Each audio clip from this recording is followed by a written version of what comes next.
Se mi zdi, kot da grejo vsi stran moji problemi, ko jaz poslušam muziko in pač meni je to top. V bistvu jaz, ko sem bila majhna, sem ful rada pela, vedno sem ono, mama, jaz bi pela, ono, ma kam da te dam petki, nismo vedeli, da obstaja šola od Leja pa tako, ne. In pol en dan pač je moja mama videla, da ima Leja sirk šolo. Jaz pridem tam, imamo tudi pač vaje, da si grejemo glasilke in potem recimo, če imamo že komad, ki sem ga izbrala, ga začnemo vaditi in pač ona me popravlja na tistih delih, kateri mi ne grejo.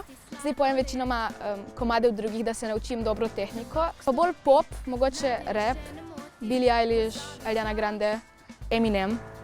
Ampak pač upam, da bom lahko enkrat pela samo svoje komade. Jaz sem videla, da vsi imajo avtorske pesmi in jaz sem bila na Leja, jaz bi tudi imela eno, ona reka, dobro, začni nekaj pisati. In potem sem pač jaz malo pisala, ona mi je malo pomagala in potem smo na koncu sestavili en komad Bodi dobro. Je tako, da moraš biti vesel. Je veliko pozitivnih stvari na svetu in zaradi tega sem naredila ta komad, da mogoče, če ga ljudje poslušajo, da je njihov dan malo boljši.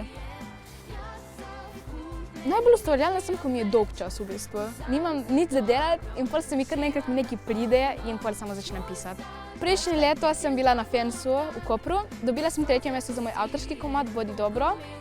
In potem to leto sem zmagala na Glasu mladih, sem zmagala na Fensu, 1. mesto sem bila v moji skupini. In tudi v Beogradu sem dobila 1. mesto in 3. mesto, ker sem pela 2 komada. Skoraj vsak mesec imam nastope. Saj dostikrat je tudi na eni točki vsega preveč. Recimo prejšnji teden sem imela zelo veliko nastopov naenkrat, pa pol zraven šola, ocenjevanja, testi. Vedno imam tremo, to ni, da je nimam, ampak pol, ko se sprostim na odru, je čisto drugo pač. Zelo lep občutek je biti na odru in nastopati. Ko vidiš, da si ljudem všeč, da jim je lepo te poslušati, ne.